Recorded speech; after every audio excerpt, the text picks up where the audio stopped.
Buddy, as promised, I am back. It's Wednesday. I managed to make it to the shop today. I cleared out my box. It's crazy. I'm not in there a lot. Well, not as much as I used to be. I used to go maybe twice a week, at least. But now, lately, it's been. This was the first time. I'll show you. It's been a while since I'd been. But it's just cool that one of the people that works at the shop still, hey Tim, how you doing?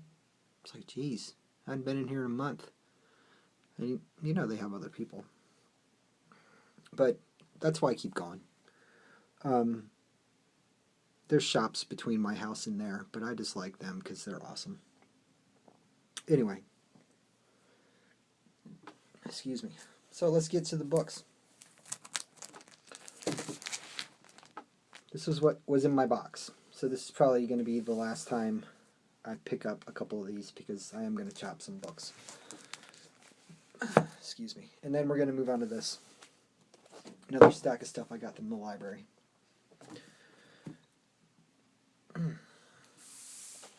How you guys doing? Right on. Okay, and in no particular order, other than the books I picked up for my lady are on top. Let's just get to this. We're going to start off with, issue 7, The Wicked and Divine. I wanted to drop this book like 3 months ago, but my girlfriend really likes it, so I'm picking it up for her, and that's cool. This is My Little Pony Friendship is Magic number 27, also for my lady. Some of these covers are kind of cool, though. I kind of like the colors on this cover. It's kind of sketchy, watercolory. Not watercolory, but like colored pencil. It's kind of cool. Cool. She likes it. And then Edward Scissorhands number 4. I think we're missing an issue out of this.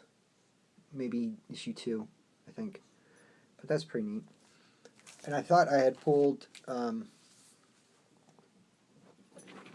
Jim and the Holograms for. I thought that had been out, or has been released, but I guess not. But anyway, yeah. The shop had problems getting their books in. Weather, I guess, in other places. It was this afternoon when I was at the shop. It was 57 degrees, 58 degrees. And right now it is snowing, and I think it's 6 degrees outside.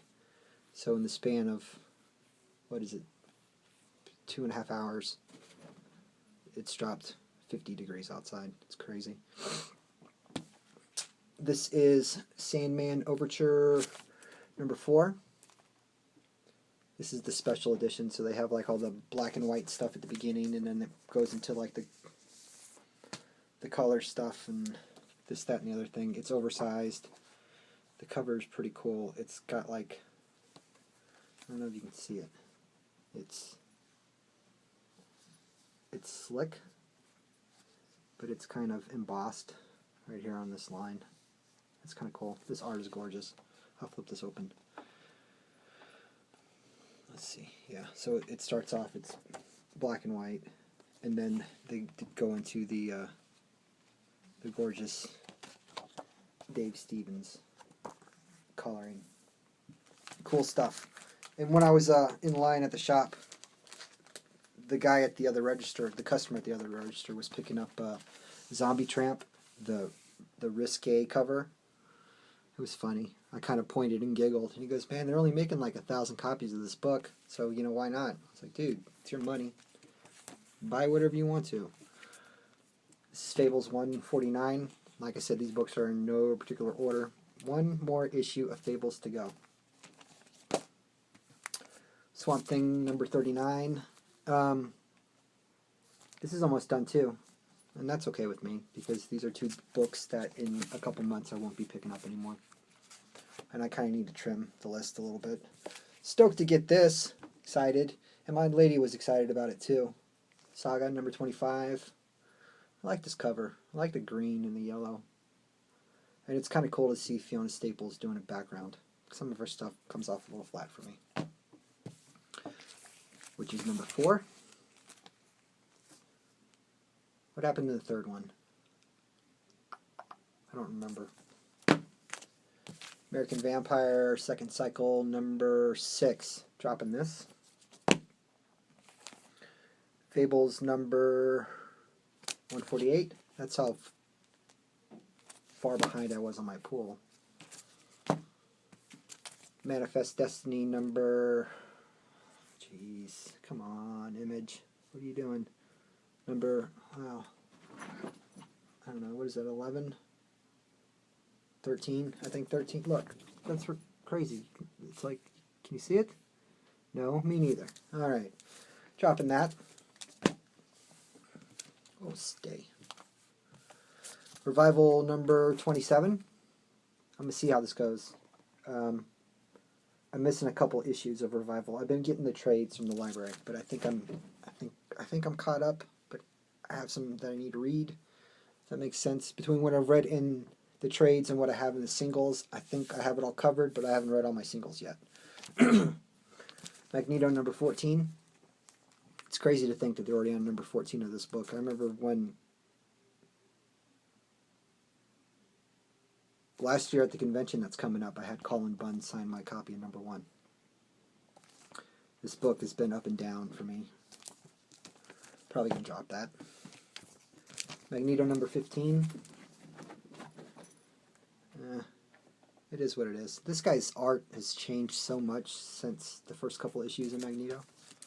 Hopefully those don't suck. Bitch Planet number 3. The dude that did the art for this book is going to be at the convention. I still don't know if I'm going to be able to go, but fingers crossed.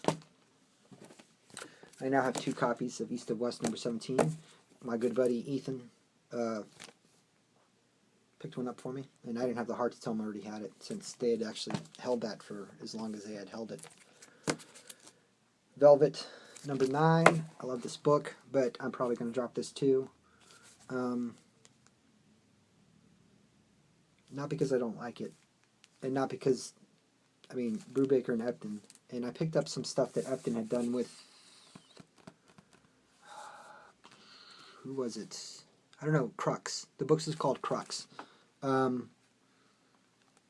can't for the life remember who wrote it, but it was somebody I had heard of, and it was kind of cool to see, like, pre-Velvet, pre-Captain America, Steve Epting stuff. It was pretty neat. Art style was a little different. It was less of the, like, photo, not realistic, but you know what I'm saying? It's all, it was a lot more comic booky and less what it is now. Bitch Planet number 2. I'm going to put this on top of the stack. I know there's a lot of people that absolutely love this book. Number 1 was okay for me. I don't know. So, I mean, I dug it. It was cool. The whole, yeah. And last but not least, my singles that I picked up. Low number 6. This is probably my my favorite cover out of the bunch. This book is so pretty. I have no idea what's going on. The giant, I don't know. I don't know. But it's gorgeous. I love this art. This guy did some Avengers, is that right? The guy that did the art. What's his name? Ticino?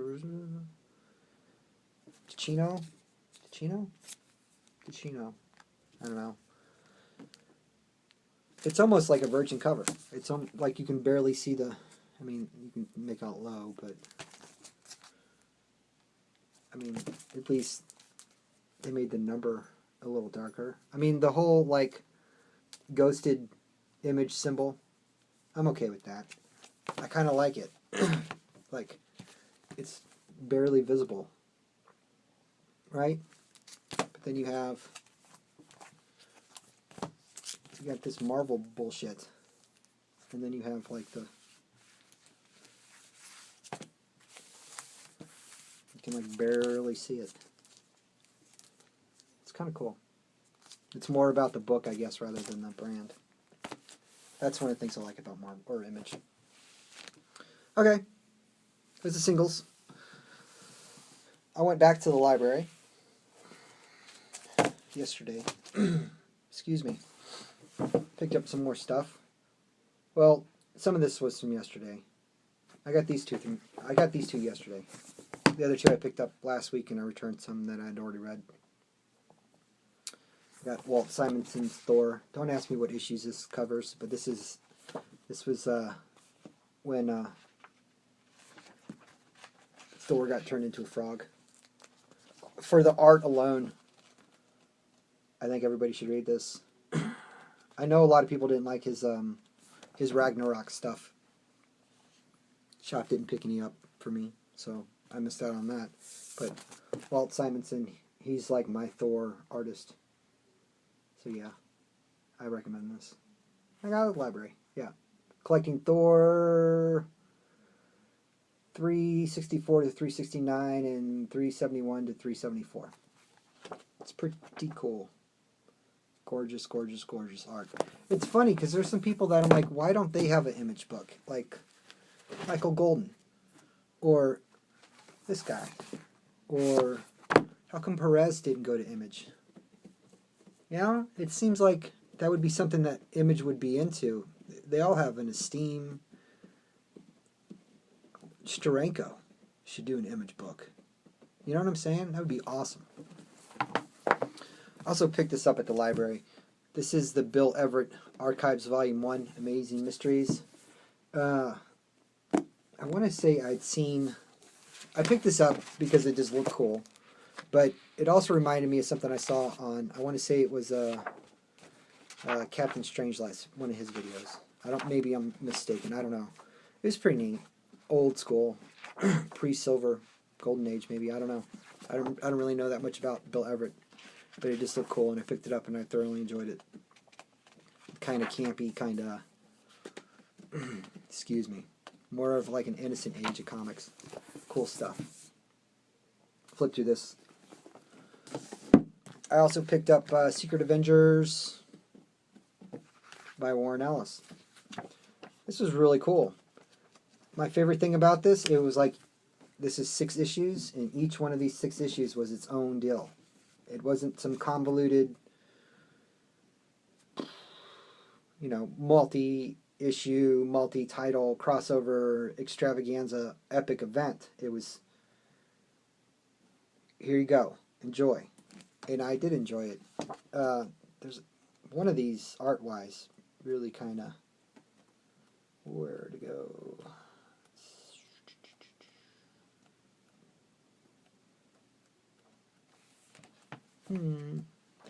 Yep, this dude right here. Which one is this?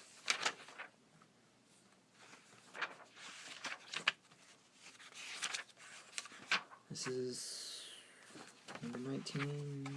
19 is Michael Lark, Stefano Giordano.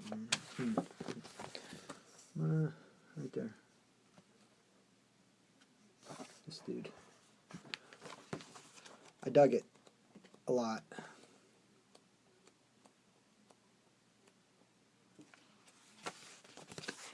It's pretty cool.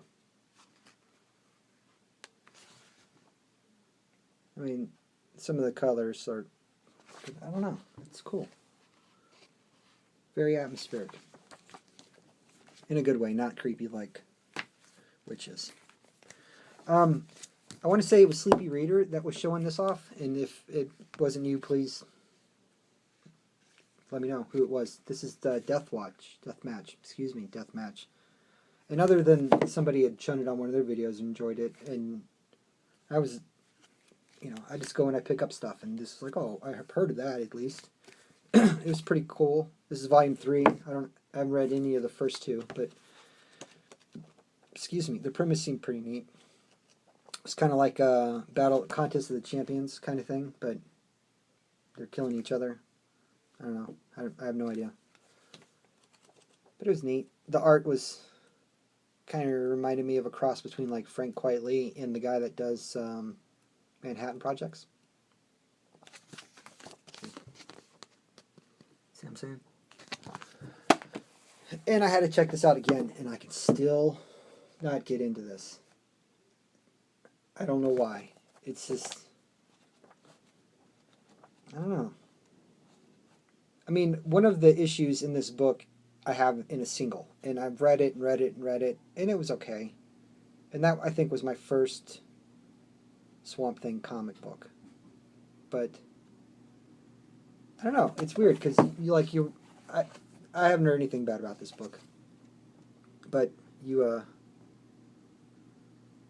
you read something like, I think the first Swamp Thing writer that I really got into was when Snyder was on the book. So he's like my frame of reference now. So if I had read this first, it probably would have been a little different. Like, you read Grant Morrison's Doom Patrol, and then you read Rachel Pollack's Doom Patrol, and it's like, what the hell are you doing? I guess it's the same kind of thing, if that makes any sense. So, it's my haul. Thanks for watching. None of this was really new news, but I got a lot of stuff. I'm going to go read. You guys have a nice day. Bye.